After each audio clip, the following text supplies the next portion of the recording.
cambia el nombre del protagonista, pero es exactamente la misma mentira. ¿Cuáles son elementos claves que nosotros hemos logrado descubrir en este proceso? Por ejemplo, que siempre hay temas comunes que se repiten dentro de la desinformación.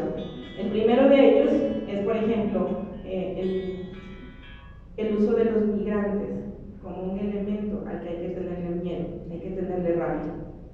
¿Sí? Y ese tema de los migrantes también es temporal. Yo me acuerdo hace como 10, 12 años, un poco más, hablábamos de los cubanos, de cómo los cubanos vienen a quitarle el trabajo a los médicos ecuatorianos, ¿sí? Después eran los colombianos, cómo los colombianos no solamente vienen a quitarnos el trabajo, sino que también vienen a engrosar los grupos delictivos. Entonces, robo que había, asesinato que había, el titular decía, colombiano mata a ciudadano argentino. Ahora son los venezolanos, ¿sí? ¿Sí o no? ¿Sí? Y esos titulares los vemos en Ecuador, en Perú, los vemos en todos lados, ¿no? Y lamentablemente este tema de utilizar la figura del migrante como algo negativo, pues es algo que es generalizado y además es globalizado. No sé si ustedes se acuerdan, 2020, cuando estallaba la pandemia, la paciente cero, que era una migrante ecuatoriana, ni siquiera era extranjera, era ecuatoriana, que había venido de España a pasar las fiestas con su familia. ¿Qué sucedió en ese caso? Claro, se hizo todo un linchamiento a través de redes sociales hacia ella, hacia su familia. ¿Por qué hablamos de esto? Porque esto decía un conflicto, decía una guerra. La gente era Ecuador contra esta mujer. ¿Por qué vino? ¿Por qué vino enferma? ¿Por qué vino y además hizo una fiesta? Porque esos eran los titulares. Si ustedes lo googlean, hay titulares como paciente cero llegó a Ecuador y participó en una fiesta con su familia. Entonces todos nos olvidamos del COVID y nos concentramos en la mujer y su familia, que hicieron una fiesta y que por eso ellos muy tranquilos y el país se contagió de COVID. Y vinieron los muertos y demás. Y luego se filtra el parte médico, nombres y apellidos de la paciente y la gente empieza a buscarla en redes sociales. ¿Para qué? Para insultarla. Y no solamente a ella, a sus hijos, a sus hermanos, a su esposo, a toda la familia que empezaron a buscarle y a atacarles porque por culpa de ella nos enfermamos de COVID. Y luego decían, bueno, es que ¿por qué hablamos de la paciente cero? ¿Por qué no hablan del asiático, que también estuvo aquí en una fiesta, en un matrimonio? Seguimos hablando de la migración, ¿no? Reducimos el problema de salud que implicaba la pandemia a un asunto de nacionalidades. Ese es un tema interesante. ¿Por qué la desinformación? A mí me gustaría preguntarles a ustedes qué entienden por desinformación. Siempre que les pregunto me dicen muchas cosas que son muy interesantes y yo las voy guardando. ¿Alguien quisiera contarnos? Para tratar una enfermedad y no pasó nada, ¿no? Entonces la desinformación no es solamente aquello que está en el contexto de las noticias, está también en la publicidad, en la propaganda, en el entretenimiento. ¿Cuántas de las veces no vemos en son de chiste algo que se parodia del presidente o de algún político que sin contexto nos lo creemos? Porque además en la repetición se vuelven virales, se vuelve verdad. Una mentira dicha 1000 veces se vuelve verdad. Terminamos creyéndolos y si no hay contexto asumimos que eso es cierto. ¿Por qué tienen tanto efecto? ¿Por qué son efectivas? Porque explotan algo que quizás las noticias todavía no empiezan a explotar con tanta eficacia: la emocionalidad. Y a veces la emocionalidad se entiende como hacerlo sensacionalista, hacerlo llamativo y aquí la gente me lee, ¿no?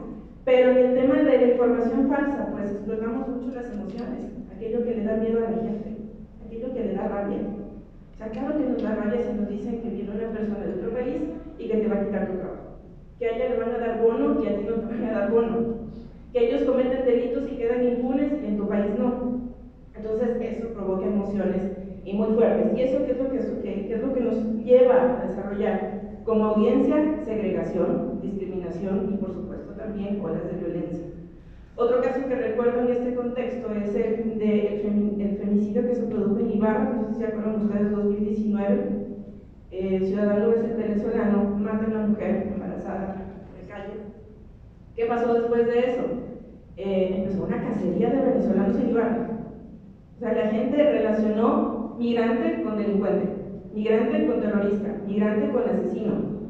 Y en ese tiempo yo recuerdo que había un congreso en Ibarra y nos tocó estar en Ibarra y nosotros estábamos en el terminal buscando transporte para venir aquí y regresarnos. Me acuerdo que había una fila de gente buscando salir de Ibarra y todos eran venezolanos. Entonces, ¿qué pasaba? Ellos decían, no, es que aquí ya nos tienen amenazados, ya nos botaron de donde vivíamos porque como pasó esto, asocian a que todos vamos a cometer exactamente lo mismo. Entonces, por ejemplo, eso sí fue un hecho, fue cubierto, fue viral a través de redes sociales, fue un hecho como tal, pero coadyuvó a que esa cobertura, que muchas de las veces enfatiza mucho en la nacionalidad, más no en el problema detrás de lo que ha sucedido, coadyuvó a que la gente se convierta en un cazador y que vaya a buscar de qué nacionalidad eres para ver si te dejo vivir o no aquí, para ver si te dejo pasar o no pasar tranquilo. Y eso es muy peligroso. ¿Qué otra cosa? Siempre utilizan narrativas binarias, y esas narrativas binarias nos separan del resto, el nosotros y el ellos. Nosotros los buenos, ellos los malos, ¿no? Datos inexistentes o sin verificación. ¿Cuántos de ustedes han visto las encuestas que dicen tal, pero nunca te dicen quién hizo la encuesta, cuáles fueron los datos realmente, etcétera? Circulan preferentemente en WhatsApp y utilizan las denuncias, las famosas denuncias. Denuncias que hacen personajes públicos que solamente suceden frente a micrófonos y cámaras.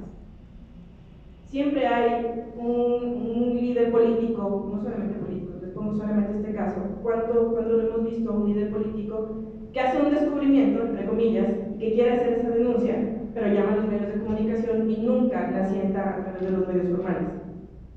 Entonces se hace la denuncia y los medios dicen, fulano de tal acusa a de corrupción, y nunca habla de las fuentes, nunca habla de la información, y tampoco hay la evidencia de que esa denuncia se asienta en un medio formal. La denuncia se hace solamente a través de micrófonos y de pantallas, y eso lamentablemente estamos coadyuvando a que se viralice. Algo interesante, la desinformación a nivel global.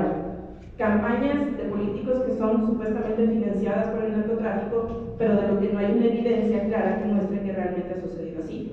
Eso se ha dicho en Ecuador, eso también se ha dicho en Colombia, eso también se ha dicho en Perú, se ha dicho en todos los países, ¿sí?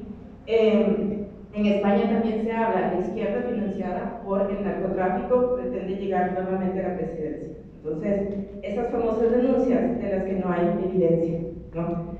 Y finalmente, ¿cómo podemos combatir esto? Aparte de la alfabetización mediática, y es algo de lo que nosotros siempre hablamos, nosotros hemos querido traer esta figura, no sé si alguno ha escuchado alguna vez de la co-petition o de la competición, no competición, sino co-petición.